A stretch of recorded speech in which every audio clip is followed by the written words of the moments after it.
Our Italian Grand Prix F1 driver ratings.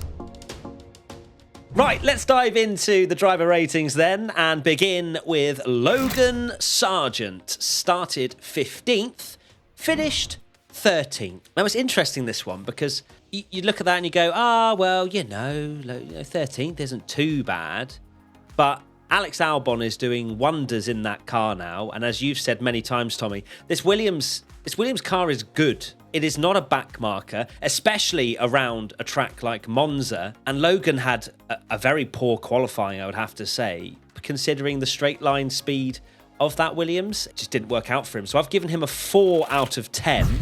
He again as well got a penalty for dive bombing Bottas and just smashing into the side of him. Poor old Valtteri. I've gone for a 5 out of 10 for Logan Sargent. Maybe it's a bit generous. Maybe it's a 4.5, but the way he's sort of driving at the moment, I don't think he's doing a particularly good job. Yes, of course, he's a rookie, but like we were just saying, the Williams is good. Alex Albon has scored 21 points this year and is 13th in the championship. Logan still hasn't scored a point. Alex Albon now started 6th, finished 7th. Gone for a 9 out of 10 for Albon. He's just got the most out of that Williams. I think it is a good car, and he's done a very good job to get a P7. Qualified well as well, and his race is the most he could hope for, behind the 2 Red Bulls, the 2 Ferraris, and the 2 Mercs. And then basically he was just holding off McLaren with that lovely Williams straight line speed. Okay, for Alex, I have given him a 9 out of 10 as well. I think if he'd finished, I mean, you look at that. 2 Red Bulls, 2 Ferraris, 2 Mercedes. How much more does that man need to do to get a 10? Scrap it. He's getting a 10. Well done, Alex Albon. That was... I mean, you said it yourself, Tommy. He's maximised everything he possibly could out of that. He's not beating Hamilton. He's not beating any of the top 3 cars because they have too much cornering speed. Albon's obviously great on a straight line. That's about it. So well done, Alex. You get a whopping 10 out of 10. Liam Lawson now started 12th, finished 11th.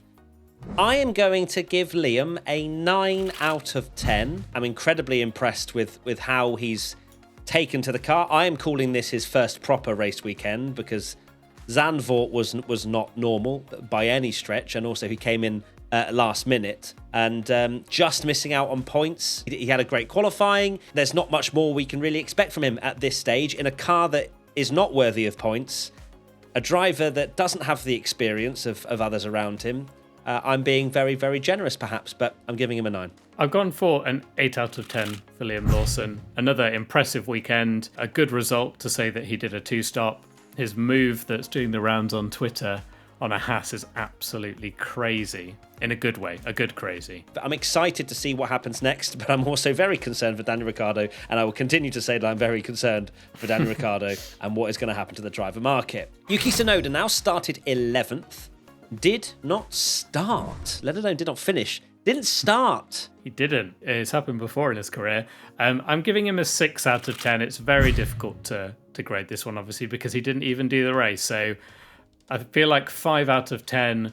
I've given him an extra point for qualifying because 11th is a good job. I think a 6 is a fair result. And that's exactly the same grade that I've given, a 6 out of 10 as well. We have to grade him because otherwise the numbers, the averages all go completely out the window. So it was a really good 2/3 of a formation lap. Like the way he hit those apexes, he looked good going into the race. So that's why I've given him a 6 out of 10. Nico Hülkenberg now started 13th, finished 17th. It's the story of Nico Hülkenberg's season, really. He'll qualify all right, or sometimes amazingly, but always falls back because that Haas is like a B-Tech Ferrari in some ways, where it's good in qualifying, heats up the tyres really nicely, can get a good lap in, but then heating up the tyres nicely means the tyres just destroy themselves over the course of a race. 5 out of 10, I think, for Nico, for me this time round, just purely because it's kind of down the middle, very difficult to judge, but 17th, I mean, they are so bad, Haas. Like, how? It does feel like they only exist for Drive to Survive, really, because they're not offering much else in F1. But Nico Hülkenberg, I've gone for a 6 out of 10, mainly just because I feel like 13th is quite a good qualifying position in that rubbish car, and when tyre wear wasn't a factor, you know, he got a great start, got ahead of Fernando Alonso, and then, of course, Haas gonna Haas, and they just plummet to the back with awful tyre wear. Haas gonna Haas. Kevin Magnussen now started 19th, finished 18th. Gone for a 4 out of 10, pretty much the standard Kevin Magnussen race of qualifying poorly. The Haas is rubbish anyway, so it gets a bit of a benefit of the doubt, but yeah, not really on Hülkenberg's level in qualifying. Just sound like a broken record with K-Mag. I do think they hide him too early personally, but he's going to be there next year. Fair. I've gone for a 3 out of 10 for K-Mag. I'm just very bored now. I think I've said this even before. Hülkenberg is spanking him. He's absolutely destroying him this season. And again, like qualifying 19th, the Haas has potential. He's just not extracting it over the one point in the weekend where he should be. The race, whatever. Clearly the Haas doesn't work. Haas I don't know what they're doing. Why they've signed him so early, I do not know. Because at this rate, if your car's that bad anyway, put in a young talent and maybe you'll find something amazing. Lance Stroll now started 20th, finished 16th. I have gone for a whopping 2 out of 10 for Lance Stroll. I know he missed FP1 and then 2 due to, you know, there was a fuel system issue and then Drugovich went in his car for FP1. I don't care. It's not, in my opinion, an excuse for someone as experienced as Lance Stroll for that to be something that you go, oh, well, you know, he missed a couple of practice sessions. It's Monza. You know what I mean? He then even admitted himself that quali was the worst session he's ever had. No surprise, he's literally qualified last. It's absolutely unforgivable at this point. Yeah, it is. I actually just had a quick check to see Lance Stroll's entries. And he's made 136 starts. So you can't really say that him missing FP1 and FP2 is an excuse. Just driving abysmally. I've gone for a 3 out of 10. And like I said in the quali, it's harsh not to be savage, but it is just boring. Like, it's actually just... It's boring to have the same conversation and know that he'll never be replaced, which shouldn't be the way. And he seems like a nice enough person, and you kind of... In a way, I kind of feel sorry for him because he does have a load of pressure on him. It's not working, but I don't think it's going to change, is it? So, nope. Fernando Alonso now started 10th, finished 9th. Gone for a 7 out of 10 for Fernando. It's not an Aston Martin track, as we saw with Stroll, but it's not a worldy Fernando Alonso drive. It's just him kind of being a consistent driver that's picking up a good amount of points in the car. He wasn't far off. He was on the back of that Albon train actually at the end. I've gone for a 7 out of 10 as well for Fernando. As you say, this is a thing. Like these kind of weekends, you go, is that literally all Fernando Alonso could have done? We're going to assume so, but we can't give him 10s every week, Tommy, and I know that you probably would love to because you know Fernando Alonso only delivers 10s. But yeah, that Aston Martin just doesn't work around these kind of tracks, and still picked up a couple of points and adds to his tally for the year and continues to extend his lead over his teammate. I'm looking forward to seeing how big that margin might be. Valtteri Bottas now started 14th, finished 10th. I've gone for an 8 out of 10 for good old Valtteri, getting a point in that Alfa Romeo that was looking incredibly beautiful with that Italian flag on the back. And yeah, it was a good weekend from Bottas. You know, he was clear of his teammate by around 15 or so seconds and showed some reasonable form, and I'm so happy because we've been slandering Valtteri at times because he's looked like he wanted to retire and doing a Kimi Räikkönen at the end of his career, but no. Yeah, also gone for an 8 out of 10. Finished out, I would say, best of the rest of that kind of lower pack, if you like, and done a good job to get points, and I'm very happy that very good-looking Alfa Romeo got points as well. Zhou Guanyu now started 16th, finished 14th. Gone for a 6 out of 10. Actually, no, now I've said it. Now I've given Valtteri an 8. I'm actually going to give him a 5 because, yeah, 14th. Now I see where everyone actually finished. It's very anonymous, almost reminds me of Antonio Giovinazzi, where you're just like, were you even in that race? Why aren't you doing anything?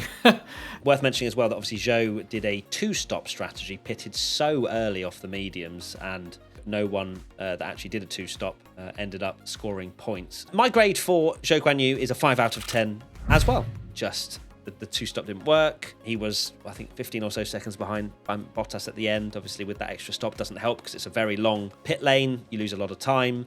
And Monza's not one of those tracks where having the faster, fresher rubber sometimes doesn't even work because it's so difficult to overtake. Oscar Piastri now started 7th, finished 12th. I have gone for a 7 out of 10 for Oscar Piastri. He outqualified Lando, which is no mean feat, and then had that incident with Hamilton, which he was obviously very unlucky for. He was fighting him into the second chicane, and Hamilton just veers over, and we even saw a clip as well of Hamilton going over to Piastri after the race and shaking his hand and clearly showing that level of respect and an apology for what happened, because of course that ruined his race. He was about a second behind Lando, I think, at the time of impact. Yeah, it was a solid weekend for Oscar, cementing his place in Formula One, and now this is a standard for Piastri to be there with Lando throughout the weekend, and that is really, really good for him. Sure is. I've gone for a 7 out of 10 as well for Oscar Piastri. I think it was very unfortunate that Lando, for some reason, got the better strategy and undercut him and got ahead of him. It was a bold move for McLaren to pit Lando first because he was behind Oscar, so they were going to come out very close, and they arrived at the first corner completely alongside each other, so it could have been even worse. I think he's unlucky because he did do a good job alongside Lando, and I think was, in terms of pace, the better McLaren driver of the weekend. Lando Norris now started 9th, finished 8th. Gone for a 7 out of 10 as well for Lando. Feel like the McLaren drivers were evenly matched. Lando maybe a bit slower, but got the better result. So I've gone for a 7 out of 10 for him. Obviously couldn't get past Albon, but I can totally understand why, because the McLaren is not great when they get the speed traps released. He's always at the top and McLaren are always at the bottom. So Lando was never going to be able to overtake with the, as we mentioned in the main race one, the fact that the DRS isn't as powerful. For Lando, I've given him an 8 out of 10. Just purely because I feel like I need to give him one extra point over Piastri, considering the penalty that happened and obviously where Oscar actually finished the race. It's just difficult, isn't it? He was just a cork in a bottle behind Albon. He definitely was quicker, I think, than the Williams. But as we've seen a few times this year, Alex literally just presses the accelerator down the straight and says good luck everybody else. So I think it was a decent weekend for McLaren. It's disappointing that they didn't both score points, but I don't think they could have done much more. They weren't on the pace of the top three. Pierre Gasly now started 17th, finished 15th. I've gone for a 4 out of 10 for Pierre Gasly. He himself said that it was a super painful weekend. Clearly was. Every time we looked at the Alpine, they were both knocked out, weren't they, in Q1, which is unheard of for the talent that is behind that wheel of Gasly and Ocon, and then just didn't go anywhere. What are Alpine doing? Clearly just a track that doesn't suit them, not fighting Haas and, being right at the back of the field. It was a weekend to forget for Alpine for sure. Sure was. I've gone for a 6 out of 10 for Gasly, mainly just because the car was awfully suited. The fact that both drivers have had a poor weekend and Gasly's been the better of them means it's a 6, but I don't think there was much they could do really, because they are struggling with that straight line speed, and no wonder they want the engines equalised, because they are slow. Esteban Ocon now started 18th, did not finish. Gone for a 4 out of 10 for Ocon. He's getting a worse grade because he made the mistake in qualifying that slowed him down. Otherwise, he could have finished qualified a whopping 16th rather than 18th. And then he retired and no one noticed. Got to give him props for the most low-key exit of a Formula 1 race ever, because I genuinely didn't notice it until the end. It was the most low-key DNF ever. I have gone for a 4 out of 10. Just a weekend to forget for Alpine. A pair of 4s for the Alpine boys. Lewis Hamilton now started 8th, finished 6th. I've gone for a 7 out of 10 for Lewis this weekend. Not a great qualifying in comparison to George. The strategy was, of course, to go really long on the hards and then hope to come through the field a little bit on a fresher medium tyres at the end, and it seemed to be working quite well.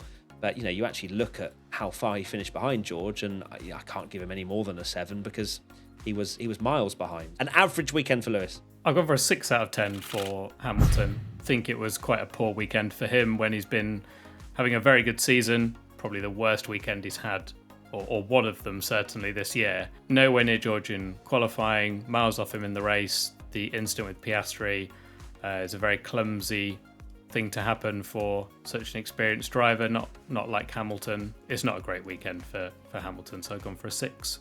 Yep, completely forgot about the penalty. I'm also changing mine to a 6 out of 10. Thank you very much. Sorry, editor. George Russell now started 4th, finished 5th. Gone for an 8 out of 10 for George Russell. It's a good drive. Finally, he's kind of got a good quali in the bank and ahead of Hamilton. Very odd incident that got him that penalty, which obviously didn't matter at all in the end. Kind of unneeded. He was relatively unlucky, I think, with that penalty, wasn't he? He just kind of yeeted it across the first chicane. He wasn't even fighting Ocon. Like, Ocon was not for position, but he was like, no, I'm just gonna straight line this. But no, I've gone for an 8 out of 10 for George. I've gone for a 9 out of 10 for George because I don't think he could have done any more this weekend.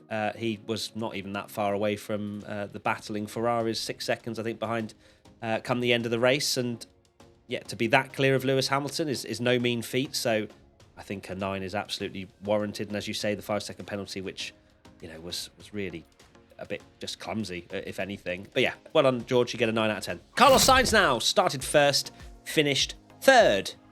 I have gone for a 9 out of 10 for Carlos Sainz. Obviously an amazing pole position and fought like a lion throughout it. There was just a couple of mistakes. Lock up on Max Verstappen, which I just rue when I'm like, if he hadn't have locked up, how many more laps would he have kept Max behind for? I don't think he would have won the race, but it was a small mistake, which of course cost him the lead, because at that point I thought he kind of had Max's number. The straight line speed of that Ferrari was good enough to keep that Red Bull behind, and as long as he got a good exit out of turn 2, he was laughing. What could have been close to a 10, but not a 10 for me. It is a 10 for me. I've gone for a 10 out of 10. The lock-up for me is like grades him down a bit, but not enough to drop it down to a 9. A really good drive from Carlos. Like you said, as a Charles Leclerc fan, maybe sweating a bit now with how much his pace has improved, and it might not be the last time that we see those two going wheel to wheel for the excitement of every fan, unless you're Ferrari, because I'm sure it was very nerve-wracking to watch. Yeah, Sainz is driving really well at the moment. Charles Leclerc now started 3rd, finished 4th. Gone for an 8 out of 10 for Charles Leclerc. Obviously extremely close at the end to getting that podium, but Sainz was quicker all weekend. The battle was amazing. Good result for Charles, but just an 8 out of 10. I've gone for an 8 out of 10 as well for Charles. It just didn't seem to be on the pace of Carlos throughout the weekend. Of course, we saw that in qualifying, although it literally was like 600ths of a second or whatever it was between all three of them. And he was benefiting quite a lot from the slipstream and the DRS that was available to him through obviously Perez catching him and overtaking him, but then being dragged all the way over to where Carlos Sainz was. You know, I almost gave him a 7 because of that last lap move, but it didn't happen. There was no crashing, very nearly crashing. He's a very lucky boy, I think, with how he locked up those front 2 tyres. But well done to both Ferrari boys. You did a very good job. And I feel bad not giving Carlos a 10. The editor's going to hate you if you change it again. I feel really bad not giving Carlos a 10. I've now got give Carlos a 10, editor hates me. Yeah, screw it. 10 out of 10. Well done, Carlos Sainz.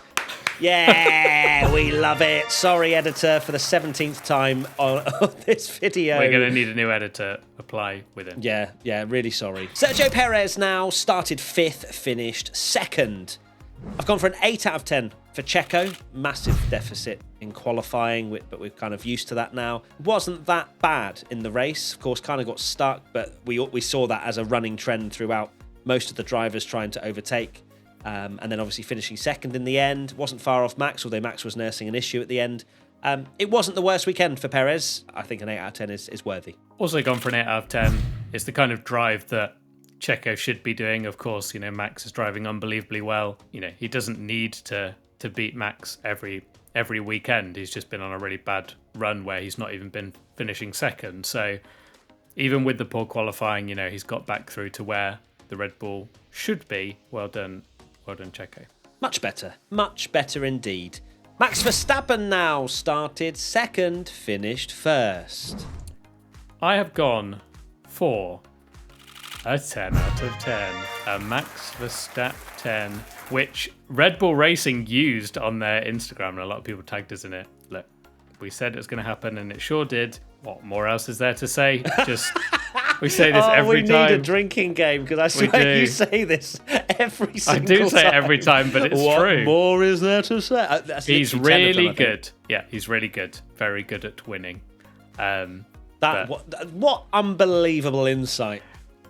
The insight is just, I could, that I could fanboy more, but the 10 is an amazing, incredible achievement, despite what Toto Wolff thinks. Stuff's been thrown at him every single weekend. He's won at a thing like Monaco. He's won at a race like Monza, where it was difficult to overtake, and you can go, oh, well, Sainz made a mistake. But the fact is, Max made the most of it and passed him. So, yeah, it's unbelievable what he's doing. Frightening how many more he could go on to achieve. Another 10 out of 10. It's very possibly going to be the best season we've ever seen in F1. You wouldn't put it past him. My grade for Max Verstappen is a whopping 10 out of 10 for 10 in a row. I would actually want to do a little bit of insight into the race because, of course, Max could have easily got quite frustrated with Carlos in the lead and having that straight line speed, and obviously that Red Bull was superior in almost everywhere around the track, but not the top speed. The move that I think, again, shows what kind of driver he's become was into turns 1 and 2 on lap, I don't even want to know. I don't want to know. I can't remember, like 5 or 6 or something like that, where he tried to go around the outside. Absolute carbon copy of Hamilton versus Verstappen in 2021. And he backed out. He saw the move. It was almost part and parcel the same thing as what happened in 21. But he backed out and he realised, I'll fight another day. And that's just kind of the measured approach that he's now brought into his game, into his driving style. And it's something that is absolutely menacing for any other driver that goes up against him, because he has got that level of tenacity and aggression, and so he will go over the line, I'm sure.